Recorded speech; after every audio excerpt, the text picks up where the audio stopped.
PCS की तैयारी कर रहे हो, जब आपने एनालिसिस किया होगा तो उस एनालिसिस में कुछ बातें कॉमन निकल कर आई होंगी।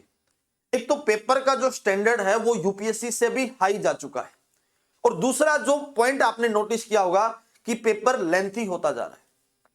आप हरियाणा की बात कर लीजिए, पंजाब की बात कर लीजिए, राजस्थान की बात जब आप करते हो, हिमाचल, उत्तराखंड, यूपी, किसी भी स्टेट पीसीएस की बात कर लीजिए, वहां आपको ये वो जो बातें हैं आपको कॉमन मिलेंगी। Hello friends, welcome to Vidyarath. Vidyarath के इस प्लेटफॉर्म पर आप सभी का स्वागत है। आज मैं आपसे बात करता हूं, जब आप स्टेट पीसीएस की तैयारी करते हो तो स्टेट पीसीएस के अंदर दो सबसे बड़ी प्रॉब्लम आ चुकी है। पेपर लेंथी है और पेपर का जो लेवल है वो बहुत टफ होता जा रहा है। इवन जब आप हरियाणा के अंदर तो तैयारी करते हो ना, और पंजाब के अंदर तैयारी करते हो, तो उसमें तो ये लेवल और भी हाई हो रहा है। इसका रीजन क्या है?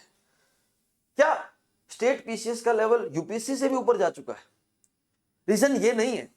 रीजन लगातार जो बच्चे तैयारी करते जा रहे हैं, यानी जो कंपटीशन है वो लगातार बढ़ता जा रहा है, और उस कंपटीशन को आउट करने के लिए सबसे बड़ा जो पेपर का लेवल है वो टफ होना बहुत जरूरी होता है।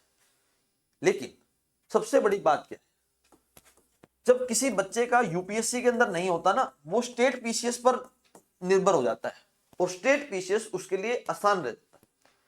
तो जिस वजह से ज्यादातर बच्चे ना कि यूपीएससी की तैयारी करके डायरेक्ट स्टेट पीसीएस की तैयारी करते हैं, तो वहां उनको बहुत अच्छा फायदा होता है। लेकिन तैयारी में कमी कहां रहती है, जिसकी वजह से स्टेट पीसीएस के अंदर भी बच्चों का सिलेक्शन नहीं हो पाता।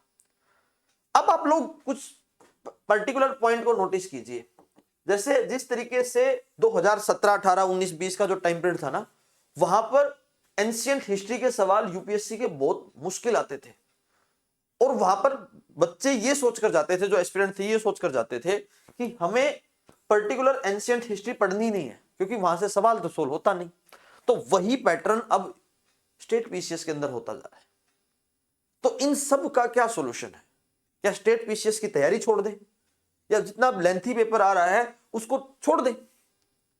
इन सब के एक ही कॉमन सॉल्यूशन है, आपको तैयारी नहीं छोड़नी, आपको अपनी स्ट्रेटजी बदलनी है। स्ट्रेटजी कैसे? यानी कुछ पर्टिकुलर इंपॉर्टेंट पॉइंट्स होते हैं, इंपॉर्टेंट आर्टिकल्स होते हैं, यानी जहां पर आपको वो पर्टिकुलर फैक्ट और बेस क्लियर होना चाहिए। जैसे आप मॉडर्न हिस्ट्री को कवर करके चलिए, मॉडर्न हिस्ट्री से आपका किसी भी प्रकार का सवाल आ जाए, सवाल गलत नहीं होना चाहिए। कहां से भी किसी भी तरीके से मॉडर्न हिस्ट्री का सवाल पूछ ले, सवाल गलत नहीं होना चाहिए। यह सबसे पहला बेस है। उसके बाद ज्योग्राफी के कंसेप्ट आपके हिले नहीं होने चाहिए। अगर ज्योग्राफी के कंसेप्ट से सवाल आता है तो वहां आपका कंसेप्ट गलत नहीं होना चाहिए। आप लोग क्या करते हो, अब ज्योग्राफी के अंदर फैक्ट लोग पढ़ने लगे, हिमालय कितने प्रकार का है, पर्टिकुलर कौन सी रिवर कहां से चलती है, ये सब बातें आप पढ़ने लगे। नहीं, ये आपको पढ़ना ही नहीं है, ये आपका सब्जेक्ट ही नहीं है। आपको कंसेप्ट क्लियरिटी होनी चाहिए। उसके बाद पॉलिटी। पॉलिटी में हम फंडामेंटल राइट, डीपीएसपी यहां तक पढ़कर रह जाते हैं, यानी पहले 51 आर्टिकल तक रह जाते हैं। लेकिन सवाल जो पीछे का जो पोर्शन है, 200 प्लस बाद के आर्टिकल जो है, वहां से सवाल पूछे जाने लगे, कमीशन से सवाल पूछे जाते हैं। यही कमीशन के जो सवाल हैं, ये आपको कहीं ना कहीं फंसाते हैं। कमीशन आपसे वहां पर सवाल पूछता है जहां आप लोग ये सोच कर जाते हो कि यहां से क्या सवाल पूछेगा, वहीं से सवाल आते हैं, जिसकी वजह से स्टेट पीसीएस की तैयारी और भी मुश्किल होती जा रही है। अब बहुत सारे लोग इकोनॉमिक्स को पढ़ना छोड़ गए स्टेट पीसीएस में, लेकिन अब दोबारा से जो बेसिक्स है इकोनॉमिक्स का, repo rate, reverse repo rate, monetary policy, fiscal policy, taxation, capital account, current account, इन सब से सवाल आते हैं। और ये सब जो है पीसीएस के अंदर लोग नहीं पढ़ते, जिसकी वजह से सारी चीजें दिक्कत आती है। दूसरा, पीसीएस को माना जाता है फैक्ट बेस्ड पेपर, कि जिस तरीके से एसएससी लेवल का कोई पेपर है, उस तरीके से फैक्ट बेस पर आपको पीसीएस पूछा जाएगा। यानी पीसीएस की जो धारणा है वो बहुत आसान मानी जाती है एज कंपेयर टू किसी भी यूपीएससी के अलावा, ठीक है। लेकिन ऐसा नहीं है, अब सवाल का लेवल बहुत हाई जा चुका है। स्टेटमेंट बेस्ड सवाल आपसे पूछे जाते हैं, मैच द फॉलोइंग आपसे सवाल पूछे जाते हैं, ओनली 1 करेक्ट, ओनली 2 करेक्ट। ये जो पर्टिकुलर पैटर्न यूपीएससी लेकर आया था, वही पैटर्न अब स्टेट पीसीएस फॉलो करता है। यूपीएससी ने तो बल्कि छोड़ दिया, लेकिन स्टेट पीसीएस लगातार फॉलो कर रहा है, क्योंकि इन सब से सवाल का लेवल बहुत मुश्किल होता जा रहा है। तो अगर कॉमन सॉल्यूशन निकाला जाए तो क्या सॉल्यूशन होना चाहिए? कॉमन सॉल्यूशन ये है कि बहुत सारे बच्चे आपको ये सजेस्ट करेंगे कि आप घटना चक्र को पकड़ लीजिए।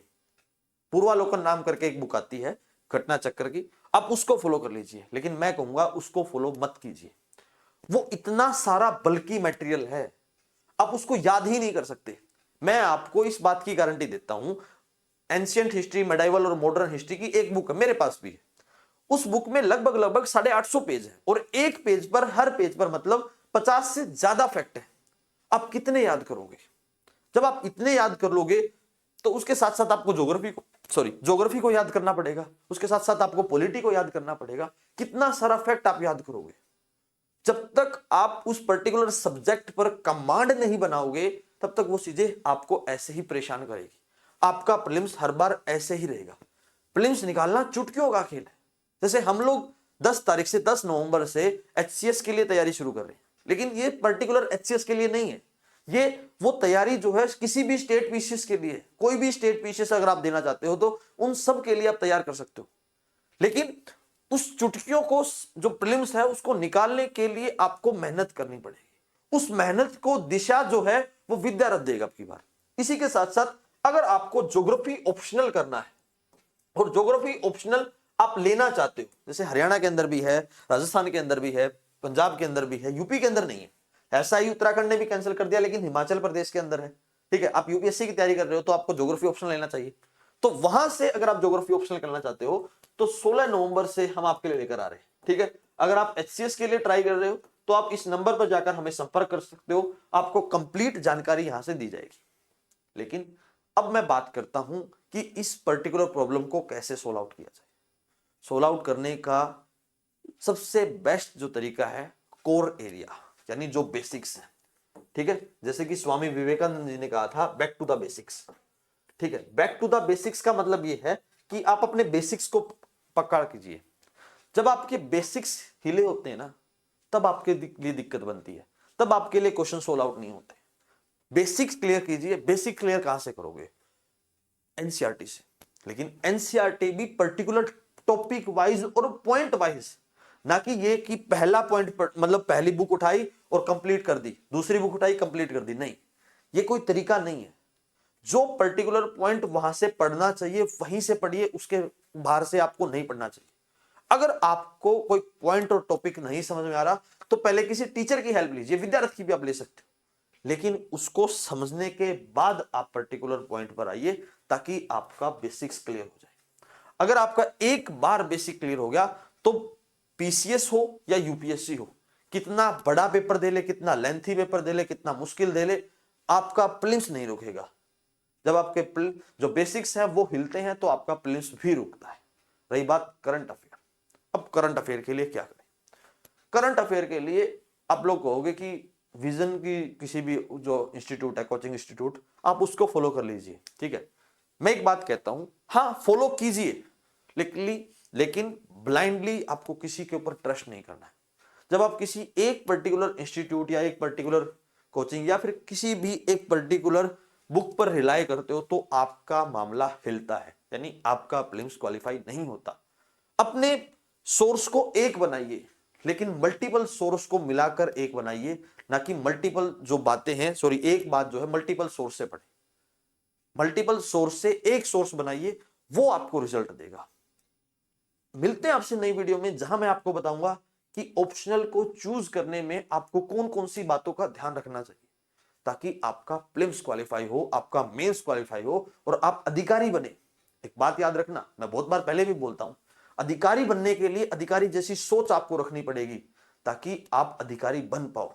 अधिकारी वही बनता है जो अधिकारी जैसी सोच रखता है। That's all for today. Thank you very much and please subscribe to Vidyarth.